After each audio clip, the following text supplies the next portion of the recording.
You're listening to the Fezcast, the Saracens fans podcast bringing you the independent and unhinged views of the voices in our heads, as well as those of our special guests. To get in touch with us, find the Fezcast on social media and listen to us on Apple Podcasts, Spotify, YouTube and more. Thanks for tuning in and enjoy this week's show. You're listening to the Fezcast.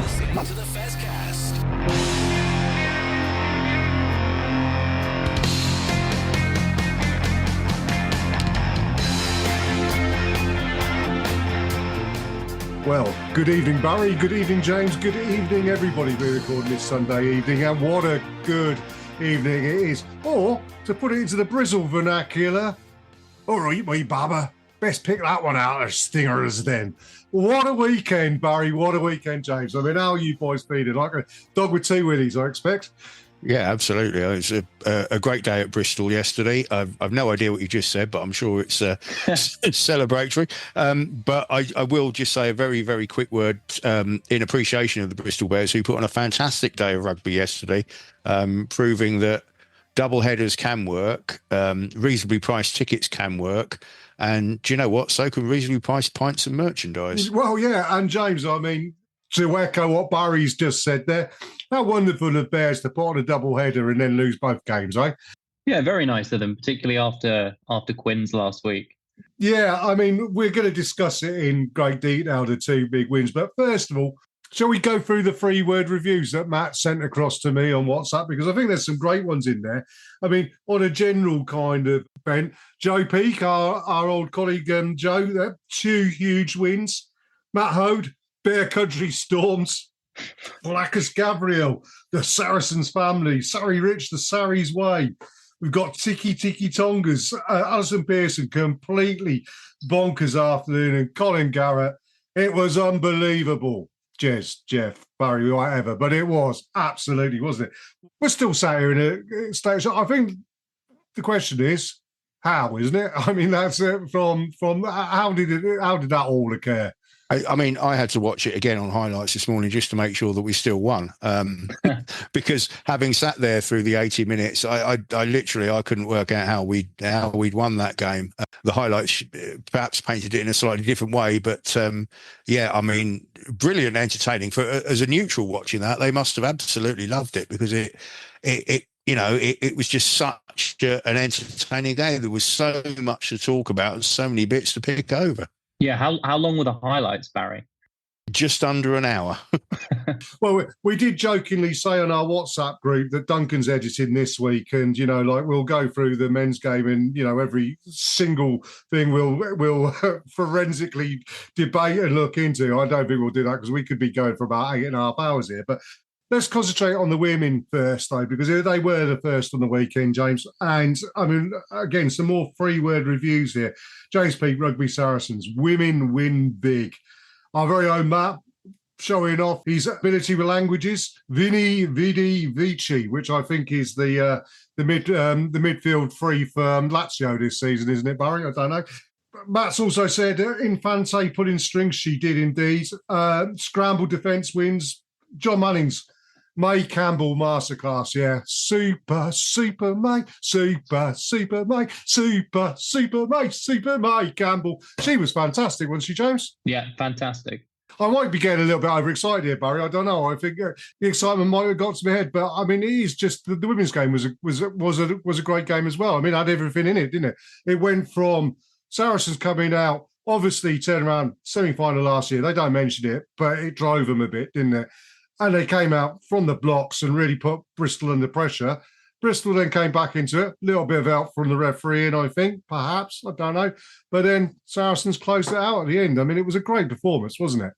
Oh, yeah, absolutely. I mean, they certainly looked to be on it from the very beginning. And it was almost the exact opposite of the men's game, really, in a way, in that I felt that Saracens were pretty much in control and never really looked like losing that game, but they still had to work incredibly hard. I mean, Bristol were exceptionally physical, and what perhaps didn't come across on the TV was how hard we had to battle in the forwards. I mean, that was a real battle. Bristol have got some excellent forwards there, and they gave us a real challenge, and they used that to launch their backs quite wisely. We just played exceptionally well on the day. And I mean, we've already mentioned May, but you could pick out any of the back row or any of the forwards. The exceptional amount of work they got through on Saturday at the game. You know, they had to chase all over the place. They had to push hard. I mean, we did struggle at scrum time, I felt, a little bit, and Bristol came up with some interesting line-outs as well that asked us questions, but an exceptional performance all round. The girls, look at the players we had missing, the girls must take immense credit for that. Indeed, they must. Another mention was as well that both Bristol and Saracens women have had a lot of players away on WXV duty. Both teams brought back in players that perhaps hadn't played as much or hadn't played last week. So Saracens were lucky enough. Elevara's come back in and finished the game. Georgia Evans, I thought, had a really big game. And, you know, I mean, she's come back from Wales, where perhaps it hasn't gone as the way that she would want it over there in the international tournament, but she came back with some points to prove. And I mean, she was making some big hits and some big turnovers. She is, you know, we know how much Sam admires her, but I think we all admire how good a player Georgia is. Yeah, absolutely. It's interesting, right, with the women's game, different to the men's now, where there's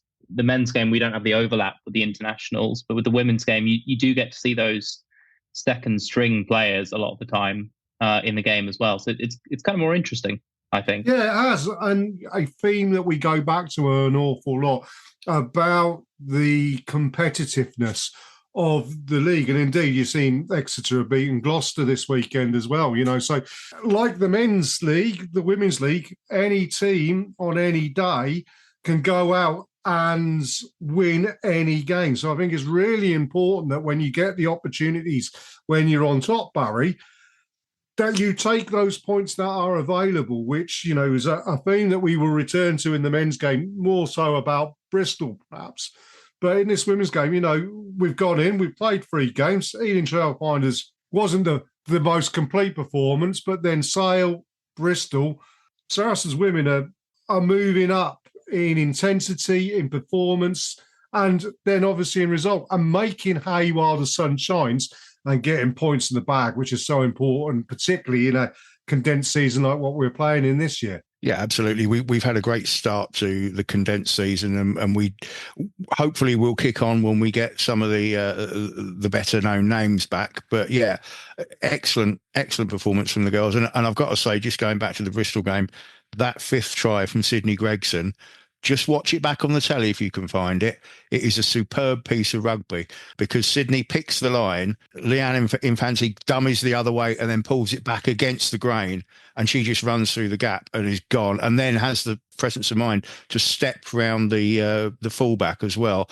That was absolutely brilliant rugby all round. Absolute class from both Leanne and Sydney. And I mean, I think it was quite the commentary line about saying that there'd be loads of kids somewhere saying, that's more teacher doing that, I thought was really good as well. But yeah, wonderful from Sydney. And I mean, when she moves with a determination and a commitment. Harks back to one of my frequent points I make is about players who score tries and those that have to work harder. Sydney knows where the try line is, and once she's got that in her viewpoint, ain't nothing going to stop her, and she's going for it. And a great performance, great team performance, but with lots of great individual highlights as well, which is what makes a great team. As loath as I am to park the women's game there, it was the first game in a double header for basically what became a bit of larceny if you were listening to a lot of the Bristol fans and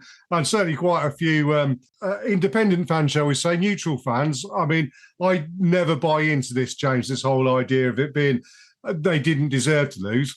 Yes, they did deserve to lose because they didn't score enough points and didn't stop Saracens scoring enough points. You could say that they may have been unlucky, whatever. I would say no. The fact of the matter is the game's 80 minutes plus long, and you play for those 80 minutes. And Saracens played for all of those 80 minutes and a bit more besides, with, and I'll refer to a theme that came through a lot of the free word reviews, but I'll leave this one for Saracens 1971, Steve Cummins, who I'm sure is old enough to have seen the film in the cinema when it came out. Ice Cold Alex, and he was absolutely steely as, wasn't he? And to step up and to get that last minute. He's making a bit of a habit of it at Bristol. And I think we're still saying it now, jaws on the floor, aren't we? Wondering how on earth did that actually occur? Did it occur? Yeah, I mean, how good has Alex Lozowski been this season? And I'm afraid it was our very own Sam Norris last week, I think, said, we've got to end this Alex Lozowski kicking experiment. Well, I'm afraid to say, I think we might be sticking with it for the rest of the season. He's been brilliant. But, on the game more broadly, Jez, like, I guess it felt like kind of the flip side of the Quins game for me. So in that Quins game, Barry, I think you dug up all the statistics, right? We were the dominant team for most of it, didn't quite get. And then it's kind of the other way, right? They had, I think, 809 meters made to 502. They had 29 clean breaks to 8, all this kind of stuff. But we just got over the line in the end. Unlike previous seasons where we always felt like we should be the dominant team, where we are in the table now, change is it's incredible, really. Yeah, it was the exact opposite of the Quins game, where we were kind of scratching our heads saying, how didn't we win that? And this week we're saying, well, how did we win that? But it probably shows that there's not a huge amount in this league, to be fair. As we said with the women's game, anyone can beat anyone on their day, but last week against Quins, I felt we were almost out Saracened in the way that it came down, and this week was a bit more, without quite being a vintage Saracens performance. That was quite Saracens-esque to somehow hang in the game when you're on the ropes and then just land the knockout blow with literally the last punch of the fight. It was incredible to watch, really incredible. What it does also demonstrate, though, is that the fine lines are so very close. And so, we'll go back to another one of my constant themes about against Quins. I didn't think we had a plan B, but it's very difficult to have a plan B when plan A normally works so well. And I don't think plan A against Quins was that far off of working. Likewise, when we did need to find a bit of plan B, we did find it against Bristol. So I think, what our coaching staff are really good at is looking back at the previous game, taking all the learning points and learning from them super quickly, and the players being able to take it on. Now, the interesting conversation we had around the game, and I mean, we're quarter of an hour into our chat, so we've got to mention Owen Farrell, because we always do mention Owen Farrell, regardless of the fact that he's over in France. But I watched the game with my wife, and two things about watching the game with my wife was that periodically during the games, you'd get up and go, I can't watch this.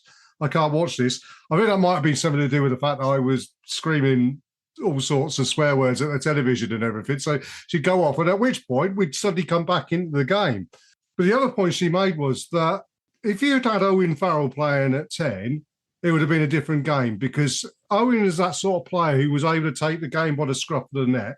And also a comment that we've seen quite a lot is that he would have been in the referee's ear on a number of those occasions, because the amount of forward passes that Bristol got away with and the poor rucking technique that Bristol showed, that is a coaching technique that has migrated its way up the M5 from Baxter and Heifer down in Exeter, that they got away with that until the vital moments when they didn't get away with it.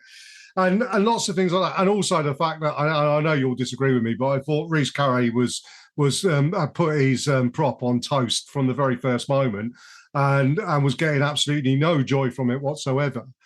Owen Farrell would have been in the referee's ears, and now he might have upset the referee, and he might have got us walk back a couple of yards or anything like that. But the referee would have been thinking, and I'm not sure whether Murrow's got that in his game yet, but it didn't cost us because we didn't actually need him. And I think at the start of the season, we were talking when we had 3 games into the season and we'd won games and we'd looked good, and we sat there thinking, Owen, who we did say the true test of the team will be when they backs are up against the wall, and have they got the dog?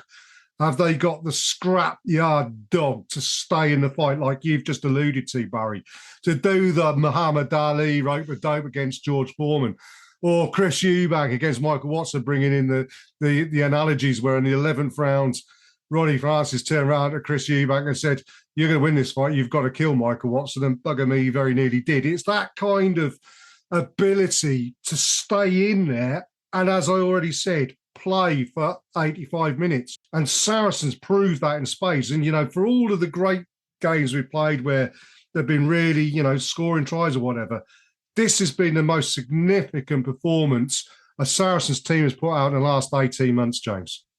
Yeah, I agree with a lot of that. I think a lot of the credit for that, despite it being a game that was all about the backs in some ways, has to go down to the pack. I mean, throughout the first 5 games we've had this season now, they have been really, really good. And I know Jez and I, people will not know this, Jez and I disagreeing on the group chat about Reece Carey's scrummaging. But leaving that aside, you know, they've kept us in the game because we look so competitive with everyone in the league. I mean, foremost amongst the pack is Tom Willis, who is doing everything he possibly can to embarrass Steve Borthwick. And the other thing, going back to what you said there, Jez, I worry a little bit about Marrow as captain at the moment. It seems a bit negative, and we love him as a player. He's a brilliant player, one of the best England players there's ever been, certainly one of the best Sarries. But he really is not vocal enough with the referee for my liking. Lots of forward passes missed, as you alluded to, Jez. But also, you know, you have that Alex Lazowski TMO call where the TMO is trying to push the ref towards the yellow. And luckily the ref stood up to it. But most of the time, the ref is going to go with what the TMO says. And you do need someone with a bit of a voice in there, kind of trying to push the referee for this call and the next call. And I think we need Marrow to try and find his own voice somewhere. I don't know. There's somewhere between the Marrow very quiet and the Owen quite loud spectrum that we need to find looking forward, I think. Yeah, I totally agree with you. And we'll come back to the Alex Lazowski tackle situation a little bit later on. But before I do that, we're talking about the pack. I think it's important to single out one player in the pack, and it wasn't a starting player. But I will say now that I think the turning point for Saracens in that game was the introduction, Barry, of Nick Ezekwi. And Elliot Daly brought it up in his man of the match interview at the end of it. But Nick came on and brought an energy to the defensive work that what I'm not saying was lacking, because it wasn't, but it was that extra 2 to 5% that needed us to go from staying in the game to making Bristol make mistakes that we could capitalise on. Yeah, I mean, it's fantastic to have players like Nick, who was making his 150th appearance for the club at the weekend, to have players like that to come on. But you're right about bringing the energy. And it was noticeable a couple of weeks ago against Exeter as well that was Jamie George's job. We played okay, but when Jamie came on, he brought that extra 5%, and that was in the energy and in the communication and the driving the team forward, if you like. And it is noticeable that, unlike under a previous captain who we're legally obliged not to mention now because we've done it once, where we would concede a try and they would all be in a huddle under the posts, you could see who was talking. It's harder to spot that at the moment. It probably will come, but at the moment it's hard to spot anyone actually doing the talking and doing the leading. But I'm so grateful Nick didn't toddle off up the M1 to Northampton when he had the chance. Yeah, a superb performance. And again, I mentioned Elliot Daly there, James, as well. Big kudos to Elliot, who not only got man of the match, but apparently, according to Smalley, he was feeling pretty damn crook. And you get that impression with Saracens. I don't care if I'm crook. And it was wonderful when I got to mention seeing Andy Onyama Christie there. Yeah, and you looked at Andy and you thought, I know your foot's in a bloody great big massive cage and it's got splints and metalwork in it that put a $64 million man and Barry Sheen a blinking shame. But Andy wanted to be out there playing, and you can see it, that if he could have been, he would have been. And that's what other clubs, I don't think, not necessarily other clubs, but other clubs' fans perhaps don't appreciate about Saracens, is that sheer bloody stubbornness to just win. And, you know, regardless of who is there, who the personnel is, that DNA now is through that club like a writing through a stick of rock. It's something that if you could bottle it up and sell it, you'd be multi-millionaires, James. Yeah, I thought, honestly, it was really quite moving right at the start of the game. You have all the players kind of waving to Andy and sort of wishing him their best before we kick off. And as you say, he looked, for someone who's had a pretty horrendous injury, I think everyone's seen the video or saw it live, right? In such good spirits. And actually, the other player I'll give a shout out to, because I think it's sort of the point you're making there, Barry. It's not clear who the kind of big main leader is. So we're seeing lots of different players offering their own contribution. But I thought Gareth Simpson, not really one of the first two choice starters, I would say generally, but coming off the bench, absolutely excellent. I mean, along with Nick Ezekwe, I think one of those players who really turned the game, because Ivan probably not having his best game, which, you know, he's entitled to those, having been brilliant for a couple of seasons. But Gareth came off the bench and I think controlled the tempo by speeding it up at the right times and slowing it down at other times.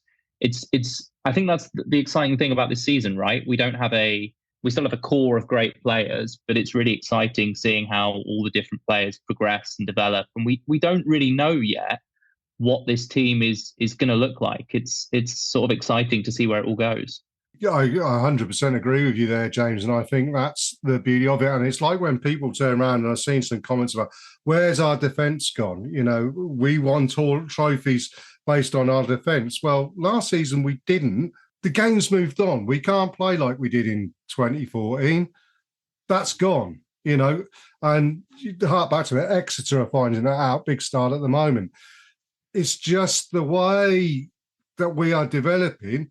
We'll see a slightly different. We're not going to be winning games 50 points to 10 any longer.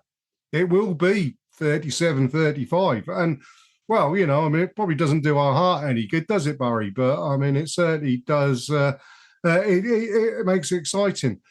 Just quickly, before we end this little section, I wanted to mention Andy as well, because obviously a few of us did a video for Andy that was sent to him via his brother. Thanks to Sam for organising that. And Andy had come back, so that was wonderful to see and everything. But the elephant in the room, the one that's got a lot of Bristol Bears fans up in arms, and also the normal sat in the mother's basement, you know, eating whatsits, whatever, tapping away on their keyboards, upset, is the Alex Lazowski. Was it a yellow? Was it red? I mean, I said at the time, I don't even know why they're looking at it. The more I've looked at it, the more it's come down to the fact that I think the Bristol Bears player should have been penalised, and a law change needs to come in. He's bent into that. The law change needs to be that you're going into contacts. The responsibility on the attacking player is to stay upright, to allow a tackle to be made, and not to evade a tackle by putting yourself in danger, because that's what's doing. And yeah, I said it's Exeter coached it, and I'm saying Bristol coached it. All teams do it. You see it all the time. It needs to stop. The law should be simple as, if you're going in and you're bending like that and presenting the back of your neck in contact, as the Bristol Bears player did, well, that's the illegality there, Barry. Yeah, absolutely. I mean, we do have to look at that. The reason that Anthony Woodthorpe went back and looked at that was because the TMO came in. Now, there's a whole other conversation here about TMOs and the amount of influence they have on games, but we'll probably leave that for another. I could do a 6-part series on that just on my own, so we'll leave that to one side. But yeah, I mean, the TMO came in, they put it up on the big screens, the crowd get involved, they're baying for blood. And I haven't heard the benefit of actually listening to the comms that were going on, but I gather the influence is that the TMO was definitely looking for a sanction of some sort, and you know, the referee and I gather one of his linesmen talked him out of it. But yeah, I mean, when we looked back at it live on the screen, Gabriel Ogre had his head down below his hips, and in that case, I don't know where on earth you're supposed to tackle. No. There is nowhere to go, and I mean, it is evading tackle. It's no different to hurdling a tackle or whatever. The only difference is it's even more stupid. Which, I mean, okay, he's a front row forward. You don't expect huge amounts of brain work from them, but you've just put yourself in danger. It's Luke Cowan-Dickey throwing himself at people's ankles. It's going to store up an awful lot of problems for the future, James. Yeah, and by the way, it's something that we see referees penalise something kind of similar in the last 2 minutes of the game, right? When teams are trying to close out the game and basically do those series of quite small, safe rucks to run the clock out, referees suddenly decide, oh yeah, we should penalise players for kind of voluntary tackles where they're going straight to the floor, then trying to seal off and do a ruck that way. It's kind of the same thing. You know, as a player going into contact, you can go low, but you have to be trying to carry the ball. If you're trying to just hit the deck straight away, and as you say, you're creating a safety risk as well, then I don't understand why it's allowed. And yeah, a very good example, I think, of the TMO getting it wrong, because it wasn't just the referee, as you say, Barry, disagreeing with it. It was the assistant referee as well. And an example of, we need the TMO to wake up for all the forward passes throughout the game that the refs can't see live. But when it's something like that that's kind of marginal, we see it in football. People talk about the referee's call. You shouldn't be intervening there where it's, it's in the margins. And I mean, yeah, James, and it just adds on as well to my other pet hate in rugby is the whole fact that when a player goes into contact and they do go up and someone gets their hands on the ball and they've got their arms around the board and they're holding them up, and then the attacking player drops to his knees and that's tackle over. No, it's not. That's no tackle's been made there whatsoever. They've surrendered in a tackle. That's playing rugby league, that is. I'm sorry, you shouldn't be told to release the ball in those situations. You should, carry on. The player's made a mistake going in. He hasn't gone to ground strong enough, and therefore he's just flopped to the ground. Well, penalty against you, mate, for holding on, quite frankly. So anyway, that's the rants over there. And look, I think we could go on forever about this game. I think it's been an absolutely fantastic game. And, you say there's so different minute things. We'll say the lad from Bristol, is it, Ibitoye? I mean, he does frighten me every time he gets the ball in hand. But a bit like Tobias Elliott, he does frighten me when he hasn't got the ball in hand and someone's running at him. But, it was a great game, wasn't it? And, it all bodes well for a good game back at StoneX. So, Barry, you want to say something quick? Sorry. Just on Ibitoye, I mean, he could step round you on a phone box. He really could, and get out the door having made a phone call and nick your wallet at the same time, probably, if he really wanted to. But I am so glad that he was running on empty on about 78 minutes-ish when he picked the ball up from a ruck. And that was a good piece of refereeing, because although at the time I was slightly confused, having looked at it again, it was out, and it was a very good piece of play and good refereeing. But you could see him get over the halfway line, and you could just see his needle hit that go below the red and below into the emergency tank, and he just didn't have the gas to get there. And had he had that extra little bit of gas, he was gone, and we lose that game. So I'm exceptionally glad. But boy, what a player! But probably that performance from him was an exact example of why he's perhaps struggled a little bit on to get international recognition, because he's brilliant one minute and totally bonkers the next. Yeah, and we'll talk international rugby in our last part when we preview the Leicester Tigers game that's coming up next week, and also chat about the England squad announcements and everything, and a couple of rants that I'm going to have about Eddie Jones. Sorry, Steve Borthwick, you know what I mean. But before that, I've got an interview which I've done with Tom Varndell, former Leicester Tiger, London Wasps, bit of a bet now for us. So we'll be back in a little while after I've had a chat with Tom. You're listening to the Fezcast.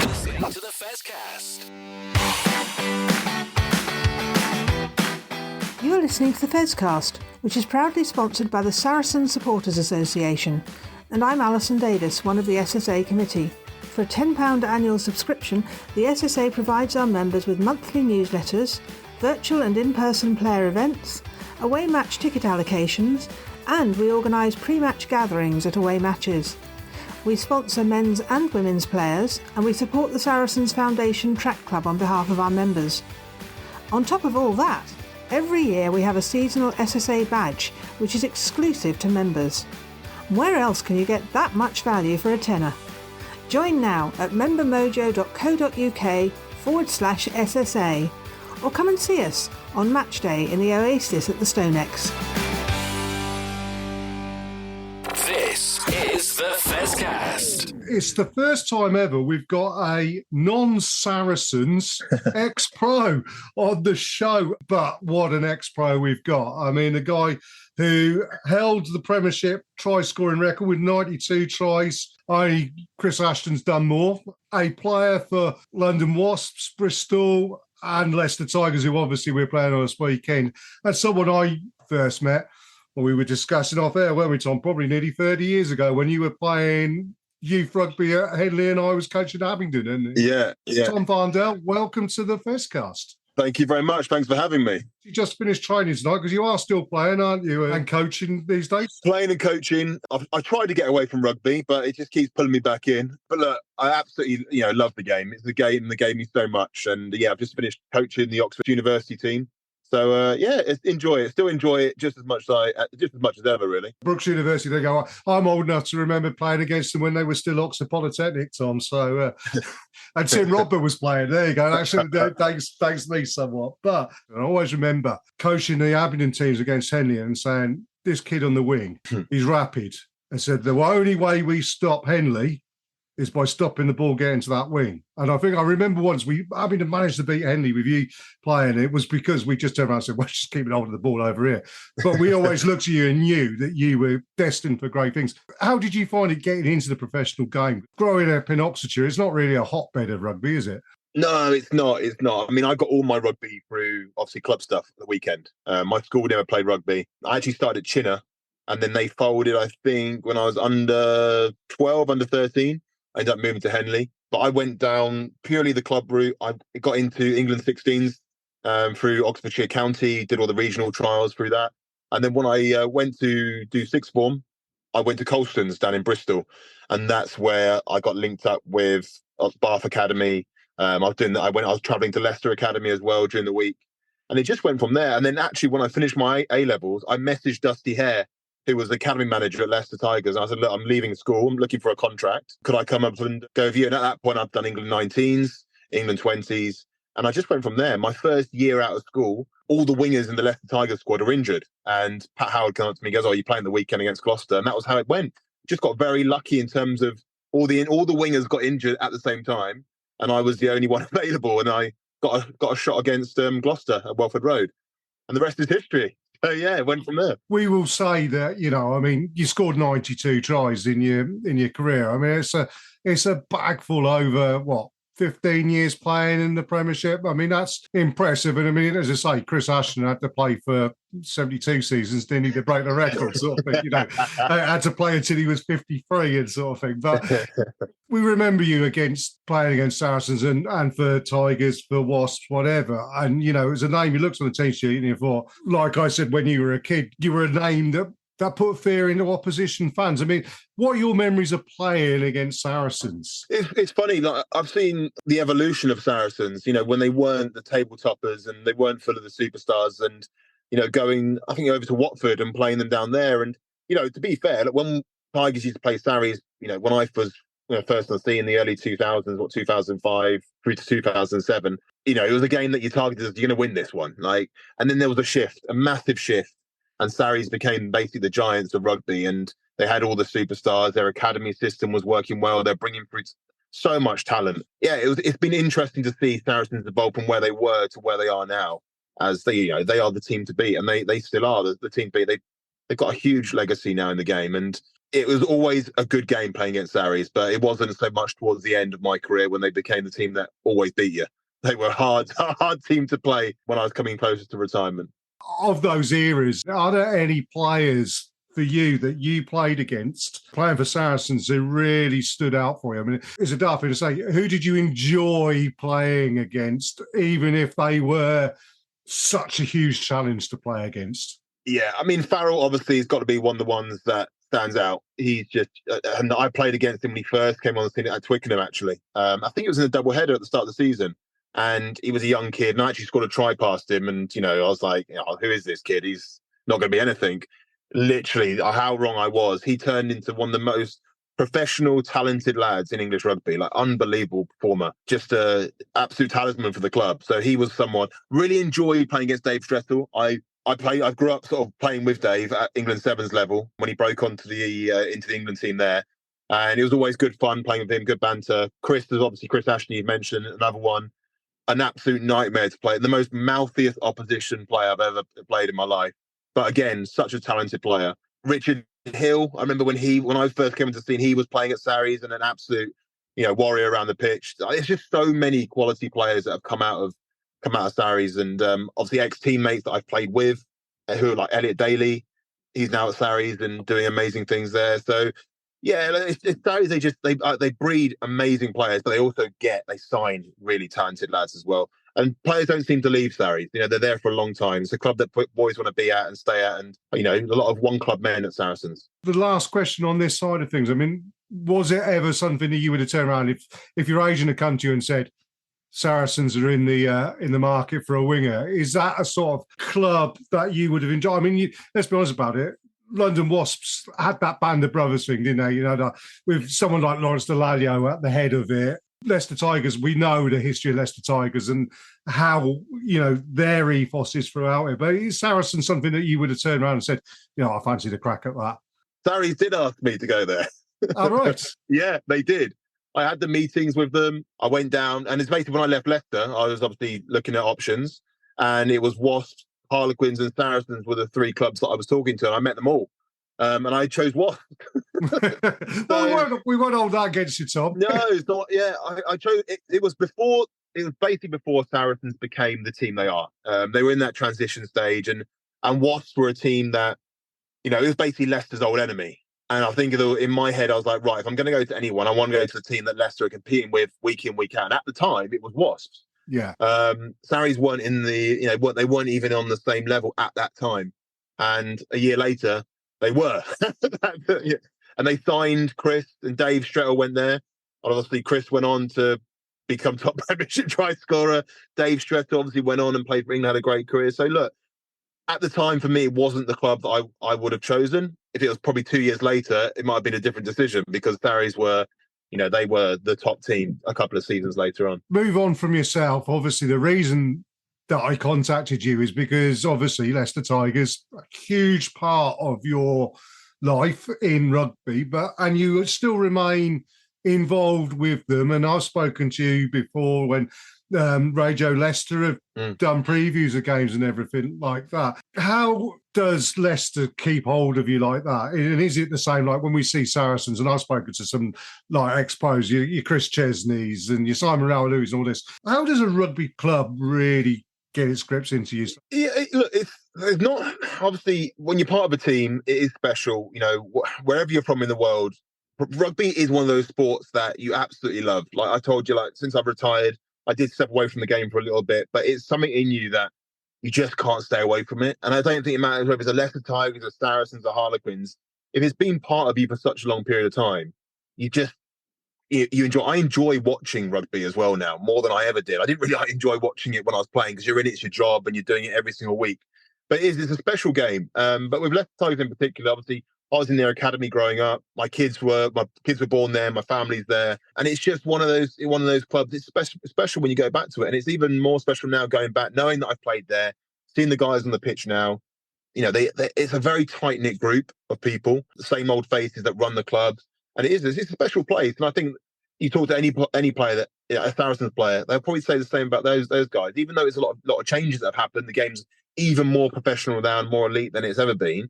It still holds on to them core values. And I think that's the same at any rugby club. The next question then, Tom, is when you do go back to Leicester, and, you know, we see you do the media stuff and everything that we've been involved in and everything, but you go back to Leicester, you watch the game, you go in the players' lounge afterwards. Are you the sort of player who sits to the bar and says, oh, we did it a bit better in our time, or we did it a bit different? Or are you just sat there thinking, God, I'm glad now I'm out of the game at that level? Yeah, I'll tell you what, I'm watching the games now, and the athleticism, you know, the hits, you know, the skill level, it has come on, especially this season.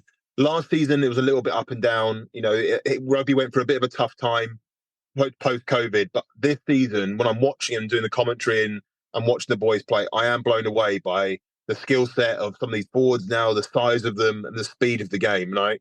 It is impressive. And I am watching it as a fan going, I am glad I'm not out there now, because it was hard when I was playing. And I remember feeling like I've been hit by a bus, and I was on the wing. But now these guys, like, you know, you look at the wingers, they're you know, there's not a small guy on that pitch anymore, not really. And even the small ones, they're over 6 foot and probably 100 kegs. So, yeah, it's definitely stepped up. It's definitely stepped up. It's going to, you know, there's more money coming into the game. The facilities of these clubs now are so much higher. And these guys they're in there every single day, absolutely working their tits off. And, you know, they are phenomenal athletes. Yeah. Now, let's concentrate on Leicester Tigers, because we need the lowdown on what's going on for us to keep a note on it and everything. The first thing to say is last 3 or 4 seasons since Leicester won the Premiership under Steve Borthwick, coach has been a bit of a merry-go-round, hasn't it? You know, you have a coach for a season and then they're off, coach for a season and then they're off, or they have a really good start and then something goes sour. Again, a new coach this season, but you've gone big with the coaching, haven't you? I mean, Michael Checker has got a huge rep, quite rightly, and I mean, not only in rugby union, but rugby league as well. It's a big name. Huge amount of pressure comes with that being a big name. Yeah. Half-term report, I would say half-term report. I mean, playing-wise, after this weekend, we're a third of the way through the playing season, aren't we? How's he doing? How are Leicester Tigers doing under him? Yeah, Leicester Tigers have... Look, last year, Leicester Tigers were pretty poor. You know, there was a lot of changes. Obviously, new coach, like you say, coming in, some new players coming in. It didn't really achieve what they wanted to achieve. There was a lot of issues in terms of their attack. They no backs coach. Obviously, this year you've got Checker, you've got Hewitt who's coming to coach the backs, and you have to say, based on where they are in the league, it's looking pretty good. Like it's 4 wins out of 5. Obviously, lost against Bath, which again, you know, there's a game there they could have won, and they've managed to obviously beat Newcastle, Gloucester, but it's hard to gauge where they are at the moment when you look at who they've played at the moment. But this time last year, some of the games they've won, they wouldn't have won. There's a different aura about the squad. They seem to be playing for each other. They seem to be understanding their roles within the team as well. New players have come in and added a lot more quality. Again, like Sarri's bringing these academy boys through have really stepped up as well. So look, half-term report, I'm really, really impressed. The way Checker talks to the media, he's very honest, very open. You know, doesn't bullshit at all. What he says, you know, he says it how it is. If the boys haven't played well, he's disappointed, and he lets them know about it. That's what you need in rugby. You need that honesty. You need characters like Checker as well, because it's entertainment industry as well. You're there to entertain, and Checker is he's top drawer for that. But the boys have really bought into him. Ben Youngs did a great interview last week, actually, just talking about obviously him being an older player, how that everyone's sort of working with each other, his role within the team, but also Checker and what he brings. And he's a guy that wants to win things. He's not got a 4-year plan. He's not got, you know, oh, we'll see how it goes this year. He wants to come in and win. That is really, really positive and really refreshing, actually. I agree with you. I mean, it's a juxtaposition with Saracens, isn't it? I mean, Saracens, Mark McCall's been in the job since Nelson had 2 eyes, hasn't he? He seems like he's been there forever. He is part of the furniture. But he's got that drive to be able to continually evolve, hasn't he, as a coach? Yeah. Leicester are doing it slightly differently, which is, you know, if I go back to probably even before you were playing, Leicester were like Bish. Things do not change season in, season. Yeah. Because season after season after season, Leicester won. Yeah. So it is a change. But, I mean, what we've got is a big game on Saturday, haven't we? Oh, we've got a massive game on Saturday. But just going back to your last point, yeah, Leicester didn't change. And that's why all the wheels fell off a little bit, because they weren't changing their style. Now, this year, the way the Premiership is, that not one style will win this league. You have to be able to adapt. Like Saracens have evolved their game massively from when they first won the Premiership. They've had to add more to it. That's why they were able to beat the likes of Bristol, because they had to adapt on the go. Leicester are now going through that process now of bringing in a plan A, a plan B, a plan C. Because if you don't have that, you ain't winning the Premiership. Plan A is all well and good whilst it works, but if it doesn't work, where do you go to? And too many times I see teams that trying to do the same thing over and over and over again, despite the results sort of thing. Big question, though. Saturday's game is a huge game. 2 of the biggest teams, if not the biggest teams, or perhaps Bath and Harlequins would argue the toss on that one as well. But 2 of the biggest teams, it's box office, isn't it, Tom? Leicester versus Saracens. It always has been, always will be. Yeah, 12 players are going to be missing because they're going to be sat in the England training hotel watching the game on the television. We're missing 7, you're missing 5. We were told a 10-team league would stop these sort of things happening, and yet it's still happening. I mean, how annoying is it? Just put your fan hat on here now. You want to see George Martin going up against Maro Itoje, don't you? Yeah. And Ollie Chesham against Varndell. You want to see these matchups, and the matchup you see is in training with one of them wearing bibs in Penny Hill. Yeah, and it wouldn't happen in football. Like, it just wouldn't happen in football. And the Premiership is a product in itself. Like, yes, England rugby, international rugby is very, very important, but the fans pay for their season tickets. The fans pay to watch the likes of Itoje going up against Chesham. Like, they want to see the big stars playing for the club. And this early on the season, you would expect that to be happening. And when every single game is so important and it's so tightly contested now, like it's gonna come down to the odd bonus point lost, the try scoring bonus point. These games matter, and they matter so much more than they've ever mattered because it is a 10-team league. Well, effectively, it's a 9-team league because we've got Newcastle at the bottom. I know Exeter being brought into that a little bit, but the battle for top 4 is so hotly contested. You need your big players out there every single week. So there has to be a way to work the rugby calendar now when there's less fixtures in the league that you get all your stars available, because that's why they're paid the big money for the clubs, for the big games. And if they're not there, then what are we doing? Well, I mean, I'm probably too long in the tooth now and a little bit probably burnt too many bridges to ever be invited onto the RFU or the Board of Premier Rugby. I mean, would that be something that you would ever be interested in doing, getting involved in that side of the game? 100%. I do a lot of work with like the community and the grassroots side of the game down at Oxford Harlequins, actually, who have just gone international too. And it's interesting to see how like COVID really did affect rugby clubs at grassroots level and also participation at grassroots level as well, because the game was dying a little bit of a death at one point. So, but it's important that you are able to get your stars out on the pitch, so these young kids have got people to look at and watch. And I'm really interested in helping the game grow. It's a game I love. It gave me so much in my life. My kids will play it, and yeah, I would definitely be interested in like helping the RFU from a player's point of view and sort of seeing it from the other side as grassroots level and what I'm doing now, and obviously the agency. So yeah, it's definitely because the game.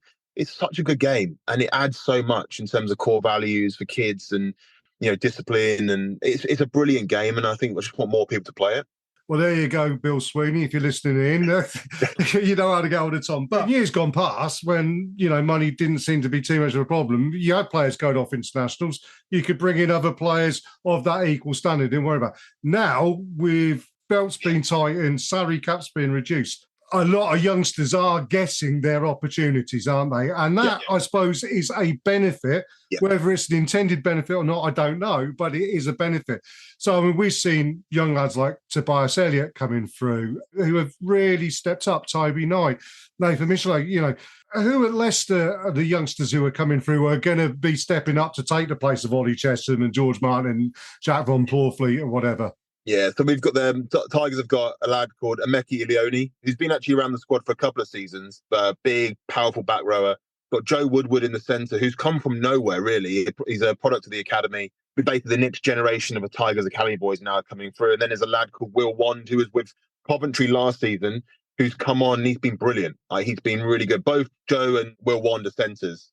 And they've made immediate impacts. And it's so good to see these youngsters coming in. It's not a drop in standard. They've just fitted in really nicely around like the senior guys like Pollard. They just playing with confidence, and it's really good. And Sarries are another team, a bit like Leicester, who have got great academies, and they are able to blood these guys early, give them that experience. And then obviously the likes of like Elliot Daly, Itoje, they all go on to be absolute superstars for their country. So I suppose that is a positive of these internationals being away. They have to now look at the academy. They can't buy guys from overseas. They have to now do the right coaching, get these boys the game time they need, and then hopefully they go on and they become future England players. It certainly does seem that way, doesn't it? I mean, who in the Saracen side have you looked at of those young players that have come through this year? Who's really impressed you?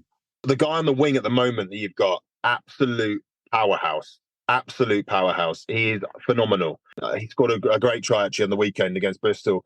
But like I said, with the academy, with Sarries, the squad, when you bring these youngsters in, there's no backward step. There's no drop in class. Some clubs don't have that same luxury. When you look at Newcastle, they don't have the same strength in depth. They just don't. It's unfair. They don't have the same finances. They haven't been able to produce this young talent. Sarries are a club that will consistently produce unbelievable players. I mean, Farrell, he's a product of the academy. He's come through, went on to be, one of the best internationals in England of all time.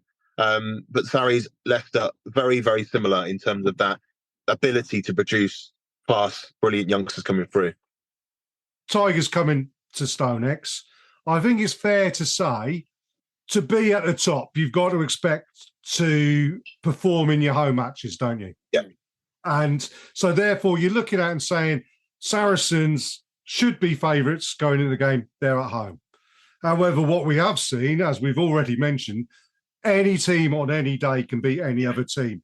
Even, Steve Diamond, you'd mentioned Newcastle. Steve Diamond's been quite bullish about saying that Newcastle will win games this season. He's just been proven right.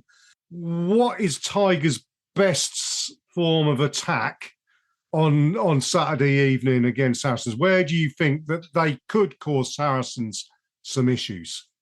For me, it's got to be the set piece. It has to be. I mean, Tigers have to go back to what Tigers are good at. And every single game that they've looked the most comfortable is when they've dominated the set piece up front. They've brought a lot more speed to their game in terms of, forwards are becoming a lot more dynamic. It's not just tuck it up your jumper and those one-off runners. They're now starting to, the little tips before contact, moving that point of contact around a little bit, but getting the backs in the game, but giving the backs front football rather than it, being quite passive and going backwards and then just chucking the ball out to the backs for the sake of it. But they have to target the set piece at Sarries, especially if Sarries going to be losing a few boys to England. That's got to be the area that I think that Tigers will go after. Yeah, I think it could well be one of those ones where we used to watch Neil back at the back of rolling mauls off of lineouts in that sort of game, and I think both sides are very good at it. Yeah. Tom, the important thing is that rugby's the winner on Saturday, and I'm sure it will be because the two great clubs, two great sets of supporters, two great sets of players, and it'll be a great game. I want to say thank you ever so much for coming on and speaking to us on the Fezcast and being the first member of the enemy, shall we say, the non-Sarries player. And, if things could have been a bit different, you could have been wearing a black shirt. I'm sure you would have rocked that one and performed brilliantly in it. But, Tom, thank you for your time. Cheers. Give our best to all the guys at Leicester Tigers, and we look forward to seeing you guys on Saturday at StoneX, but sending you home with the bare minimum points in the bag, shall we say. Cheers, mate. I'll see you down there at the game. Cheers, Tom. All the best, buddy. Cheers, mate. Take care. Bye. You're listening to the Fezcast. Well, although we had a chat earlier between Jez and Tom Varndell, we do like to get a supporter's view. So on the back of that from Tom, thank you very much, Tom and Jez. And I'm joined now by Elliot Butlin from the Rolling Maul, the Tigers podcast. Elliot, hello and welcome to the Fezcast. Good afternoon. Thank you very much for having me. Thanks for taking the time to join us. So, first versus third this coming Saturday evening at 5:30. Not an ideal kickoff for travelling supporters, depending on how far they have to come. But there we are. Television dictates these days. 4 wins and just the quite narrow defeat at Bath for Tigers so far. How's your season been shaping up? Yeah, it's very quietly going about our business rather impressively. I mean, in the pre-season, nobody really was talking about Leicester, which suited us. It allowed us to sort of operate our submarine strategy of just sort of cracking on under Checker. And if they did mention this, it was always sort of dismissed as being mid-table and otherwise. So it allowed us really to sort of go about our business and get into the season without anyone really looking at us. So the attention was elsewhere, which suits us. And as the season sort of progressed, we very quietly got into third, got 3 wins in a row going into this weekend. And again, nobody really saw talking about us. It's, we don't really play with style. So Bristol and other teams like that are getting sort of the attention. Yourselves have had a great start. Bath as well also have had a stormy start, and especially at the weekend with their sort of late comeback. So we're not really being spoken about. And it to be honest, again, it really suits us. So we go into this weekend in a really nice position where we obviously sit third, 3 wins in a row. And for me, Sarries away is always a good benchmark of a test of where you are, especially as Leicester want to be in around the top places. And so you go into the game with a bit of looking forward to it, to go, look, let's just see where we are. And it sort of puts a nice bookend to this opening block of league fixtures to go into the Prem Cup. So to be honest, I'm really impressed with how the team's operating. Checker, you're now starting to see under Checker the real identity of what we are and what we're about starting to come through. And that is a very physical team. It's unashamedly confrontational. I'd say the physicality has probably gone up a gear since even Borthwick era in charge. I think we are sort of looking at sort of the early 2000s in terms of that physicality of what they're trying to get at. The challenge for Leicester is obviously the physicality and the defence are very, very strong, and there's things sort of constantly being worked on, but they are in areas of strength for us. The major thing for us is the attack. Last year under Borthwick, when we won the league, it was quite workmanlike, but it was never as bad as what some neutrals made out to be. We actually did play some good rugby. It was just never just the front and centre of what we're about. Last year under Dan McKellar, it went backwards by quite a degree, to the point it wasn't even just workmanlike. It wasn't even basic. It was genuinely really bad. And that was a major contributor to us finishing 8th. This year, obviously, with Peter Hewitt coming in, it is a bit of a work on for us, and it is an area of focus to get better at. And we're never going to be the Harlem Globetrotters. We're never going to be throwing the ball around like a Bristol, like a Quincy. And to be fair, even like Saracens over the last 2-3 years, the style of play you guys have been playing is really impressive. We're never going to be like that, but we just want to see a bit of fluency and a bit of guile, and just to try and have more attacking options and more options to score some points. And we are slowly starting to see those improvements. So yesterday, obviously, we're recording this on Monday. We're just coming off the back of the Gloucester game. Ironically, the attack was actually pretty good and the defence was a bit mixed bag. But yeah, that's where we are going into this season. It is a sort of a work in progress, but starting to come together quite nicely. Well, as you said, we are recording this on Monday, but I think I've just about recovered from our harem scarum game at Bristol at the weekend. So I'll settle for a quieter game this coming Saturday, that's for sure. But yeah, I mean, Checker's made a great difference to you guys, and I'm not really surprised. He's a coach I've always personally admired, even though he gave me one of my worst ever evenings at rugby in the 2015 World Cup when Australia and Foley absolutely humiliated us at Twickenham, but we'll gloss over that. How frustrating is it though for you guys to we were sold this 10-team premiership and only 9 home games on the back of, well, at least there won't be any clashes with internationals, and here we are 6 games in and we're going to be missing an absolute boatload of talent between the two of us. I mean, we're losing 5 players to England this weekend, and we're losing 7 and you're losing 5. Mainly forwards, it has to be said. Dan Cole, Ollie Chesham and George Martin. Am I right in thinking that line-out might be an interesting game this weekend? Yes, I'm intrigued to see how that sort of plays out. I think on the issue of the missing internationals, I am very, very sceptical of the move. I do think we've been sold a pup across the whole thing. I think I have very strong opinions on Premiership rugby and its handling of how this has been about, because it is quite clear that I think we've been missold something. I think there are some benefits to it in terms of the depth of talent across the teams, I think is good. And if you look at the games, I mean, each game really has got something riding on it. And if you look at the 5 games from the weekend, all 5 were genuinely good in their own little way, genuinely top class to watch.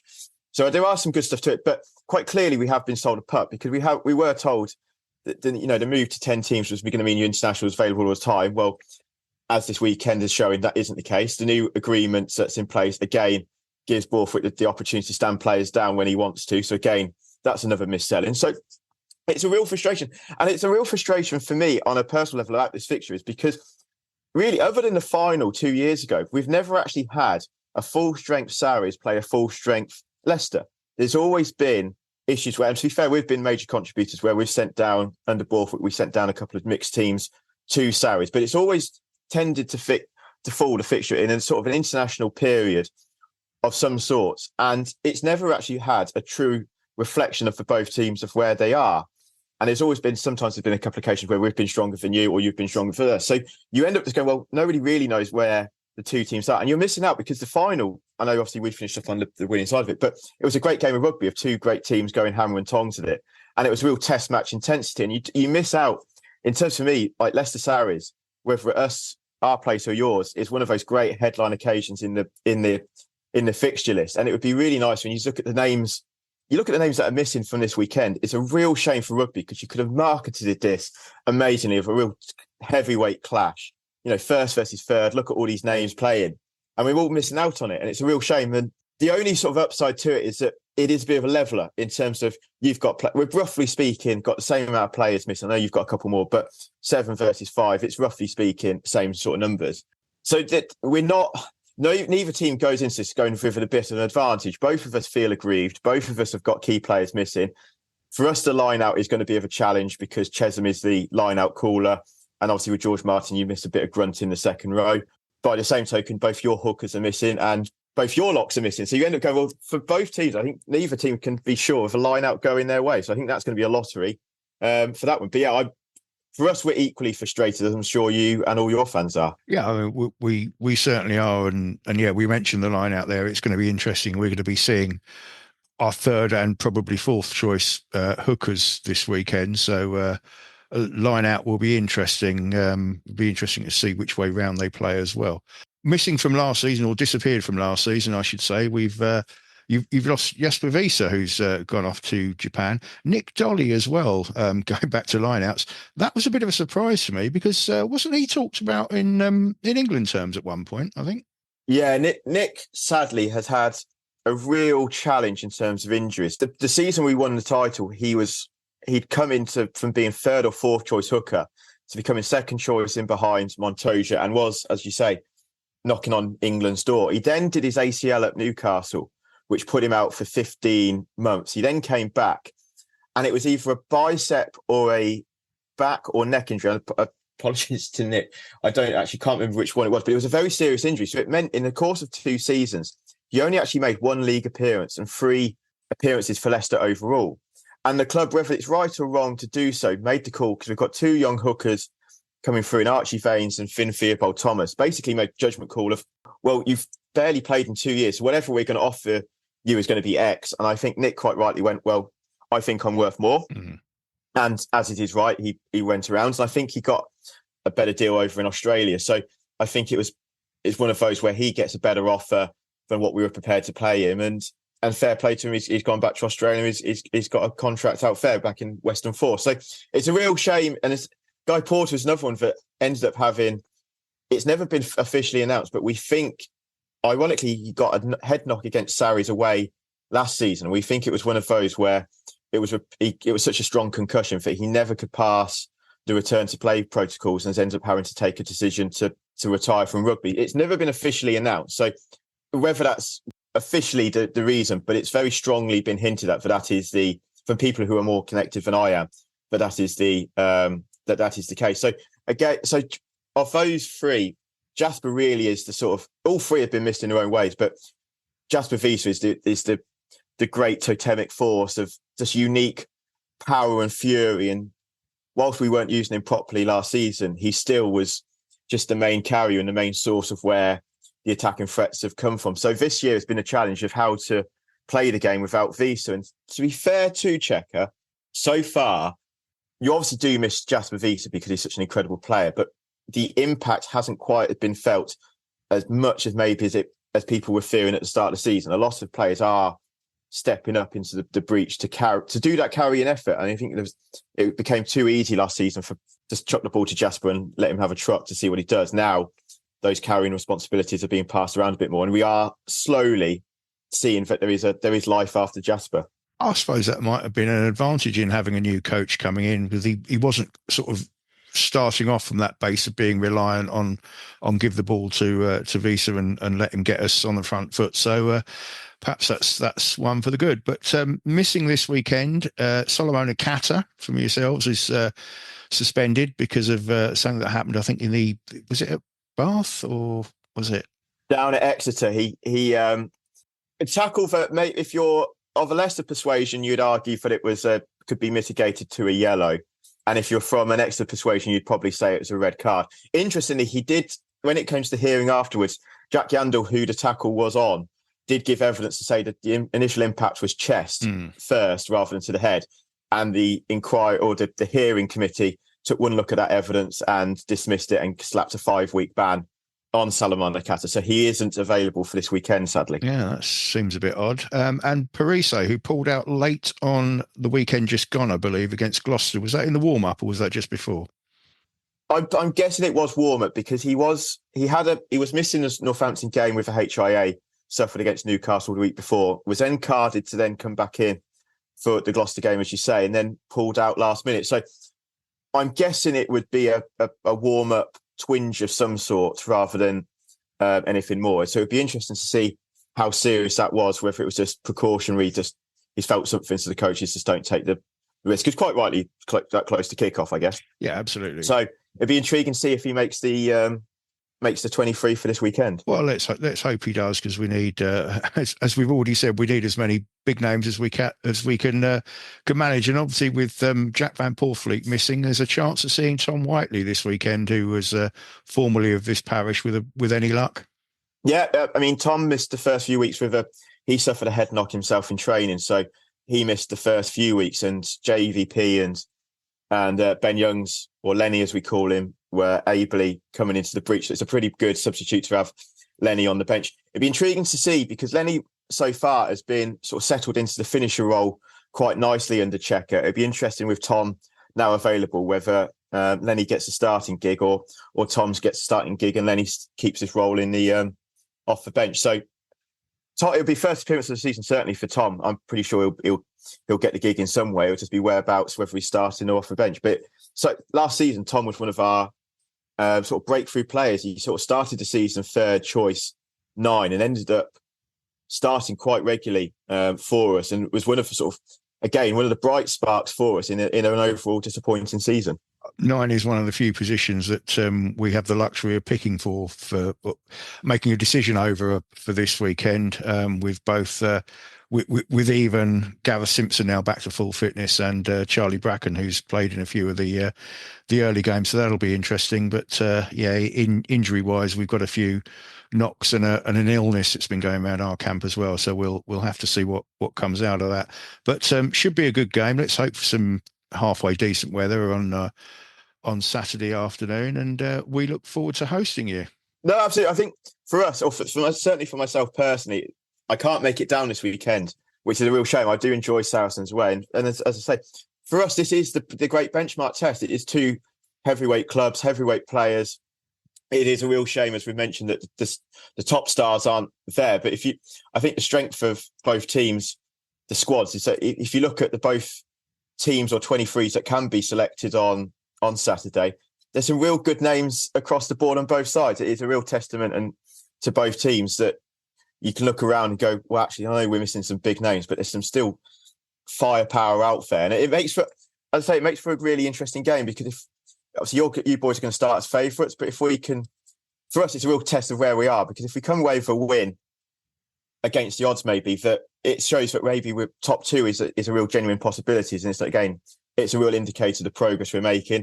If you get hammered, then for us, it shows that we've got a lot of work to do, and we've got a lot of improvements to make still under Checker. But whilst we've had a good start, we're still quite far off of where we need to be. So it really is a good acid test for us of where we need to be. And I think that's the beauty of playing Saracens, that you're so consistently at the top table. You are always going to be seen as the benchmark for those ambitions of where you want to be. And it's, I don't know how you guys feel about that, but it is a compliment. Take it in a compliment, but it's intended. You are the club that everyone obviously wants to beat, but you are the benchmark of where if you've beat Saris, that usually shows you're onto a good thing for the season. Well, we definitely do take that as a compliment, and thank you for it. But I mean, we discussed on the Fezcast earlier in the season what our expectations were, and we really didn't know. We thought, we kind of hoped that we'd be competitive and knocking on the door of the top 4, but we didn't particularly expect to finish in the first 2, either the first 2 slots. We kind of expected Northampton and Bath to fill those 2 again, and obviously Bath have maintained their form from last season. So it will be interesting. I think, like you say, if we can win on Saturday, then I think we'll probably perhaps we can start eyeing up the top 2. If not, then we're still in there with a race for the playoffs, that's for sure. But obviously it all takes a break after this weekend. So Elliot, thank you very much for your time once again, and I'll put you on the spot very quickly, which I haven't done with any of my other guests, so you can feel totally upset about this. Give us a score prediction for Saturday. Oh, here we go. Heart says a famous Tigers win, nicking it by a couple of points. The head says, I think you've got to go with home advantage still, and I think it'll be a tight game. I think with 5-10 minutes to go, all 3 results will be in play. But I think home advantage, I think you'll just nick it at the end. So 3-point win to Saris. But I think it will be a real colossal game. And I think it'll be a really enjoyable one for prime time Saturday evening. Well, let's certainly hope so. Elliot, thanks once again for your time. Thank you very much for having me. This is the Fezcast. Well, welcome back to our final part of the Fezcast. Slightly more calmer now than the first part, I think. But thank you to Tom Varndell for joining me and talking about the upcoming game at StoneX against Leicester Tigers. But before we do that, I just wanted to have a bit of a chat about the England squad. And Steve Borthwick has seemingly drunk the Kool-Aid because, but I'll say this on basis of Tom Willis, yeah? Tom Willis has been the best player in the Premier this season. He's been outstanding. Alex Dombrandt, did he play for Quins against Bath? Yeah, he did. First game back, though. First game back, unless he plays like a cross between Buck Shelford and Zinzan Brook and Richard Hill at number 8, he's not shown any form. Henry Slade hasn't even done that yet, I don't think. Did he? Did he play for Exeter up in Newcastle? I don't think so. I don't hugely mind it sometimes if a player's been injured for ages, but we just know they're brilliant. So it's okay to put them straight in the squad. Like, there were times Owen was injured, didn't play much for Sarries. I don't have a problem with him being in the England squad. Someone like George Ford, I wouldn't have a problem with that either. Anthony Watson, these players who, you just know on form are brilliant. And maybe some Exeter fans would argue Henry Slade falls in that category. But you're right, and I know all the Saracens fans feel the same. Alex Dombrandt in an England shirt has not shown himself to be, Zinzan Brook is a real stretch, right? He's shown himself to be fine, okay, passable maybe, but nothing special. And to put him straight back in against someone like Tom Willis, who, has just been a brilliant, brilliant player for the whole season, honestly makes no sense to me at all. It's great that we have him for Leicester because we're missing, I think it's 7 players, which is the most of any club in the Prem. But I honestly have no idea how he's not in the squad. Genuinely no idea. I don't. What are the weaknesses that they think he's missing? What is he not doing? He's been fantastic.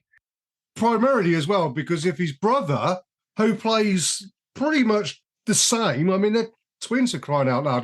They are hewn from the same bit of rock, aren't they? If Jack was back here playing for Bath or Leicester or whoever, he'd be in the England squad.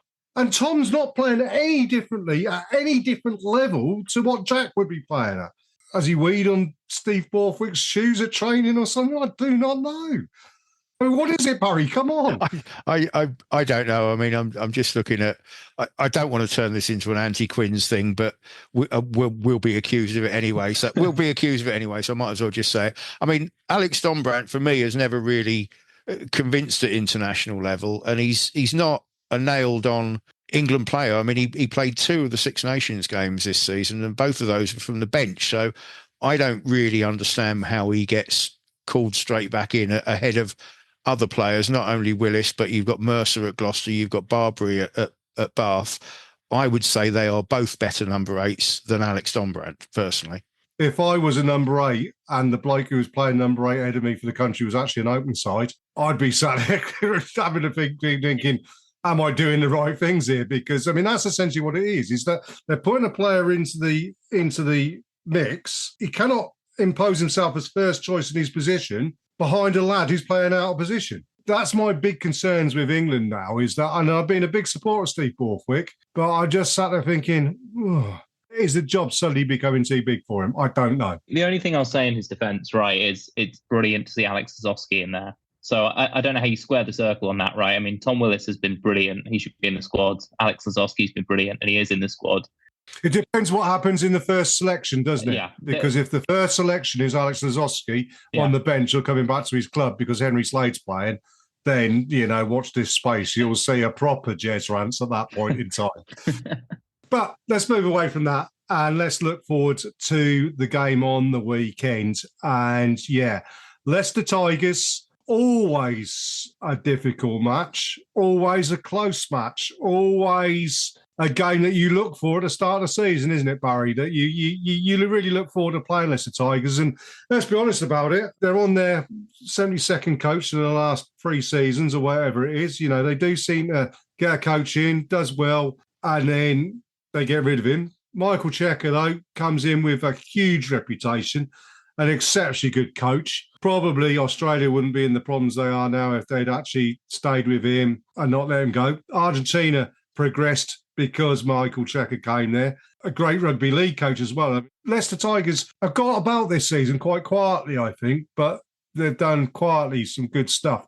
And I think a lot of that's to do with, they're not losing perhaps as many players as they used to, James. Exactly. And interestingly, I'm sure I read this somewhere. I think Michael Checker's only there on a 1-year deal. So it'd be really interesting to see how far he gets. I don't really know how I feel about this game. I'd usually go in thinking we'd win it quite comfortably, but when you're missing 7 players and not Tom Willis, as we've talked about, and then we've got players who have got illness and a couple of knocks and stuff, I don't know what we'll look like for this game. It's going to be a really interesting one. Well, I mean, if you look at the back row, the fact that Tom Willis is potentially playing back row on his own. Yeah. Because, we've got no Maro Itoje. So, obviously Theo McFarlane might be stepping up into the second row.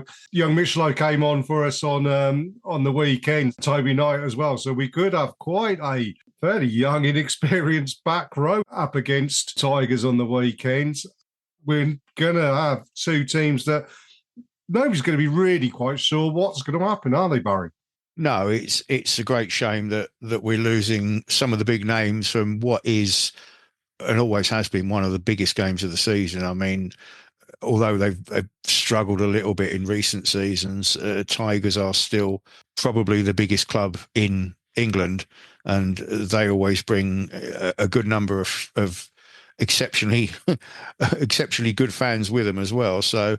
It's a pity that this is one of the games that's being ruined a little bit, if you like, by that. But I don't really know what to make of Tigers this season. They started quite quietly, really, but obviously the last couple of weeks they've beaten both the defending champions and then backed that up with a win against Gloucester last weekend, albeit that was quite narrow, and then another entertaining game across that fabulous weekend that we've just had. But it will be good. Let's hope the weather holds out and we get some decent running rugby at the weekend. Yeah, and they beat Quins today, didn't they, as well? Leicester, I think. Gloucester. Oh yeah, sorry, you're right. Yeah, I mean that was a game where Gloucester went into a lead and then couldn't hold on to it, and Leicester came back at them. So, I mean, this could be 50 points to 10 either way, or 35 all, or 3 all, couldn't it? I mean, I really cannot call this result one little bit, James. Other thing as well, third choice. I don't know who our third choice hooker is at this point, but it goes back to the kind of dark days of last season where we were scrabbling around for front rowers. So you have to worry a little bit about the scrum potentially being in trouble like last year, maybe the line out as well. So it's going to be a really weird game. And as both of you guys have already said, in a very short season, it's really, really annoying that we're not getting the best sides getting out there and having a kind of fair contest. Gentlemen, thank you for your time. Up in the air as to where this could be. As I say, we just hope it's going to be a good game. Anybody going to Stonex, obviously, if you see any of us from the... you won't see me because I can't make it, but I'm sure Barry and be there. James, you going to be there next week? No, I'm not, sadly. I stuck watching it on TV. Oh, well, what we always say, us who watch on TV, we do get a different viewpoint of it, and unlike Barry, who sees it from the bottom of a Wolfpack lager, don't you, mate? But... I don't do that. Gentlemen, thank you very much for your time, and ladies and gentlemen for listening in, thank you for your time as well, and thank you for your free word reviews. Keep your eyes on the socials next week, so you can throw those at us for inclusion in next week's Fezcast, which will be coming up on whatever date it is next week. It'll be the 30th of October. Blimey, almost Christmas. Thank you everybody for tuning in, and we'll speak to you again next week. But we'll say ta-ra from all of us here on the Fezcast. Cheers all. See you.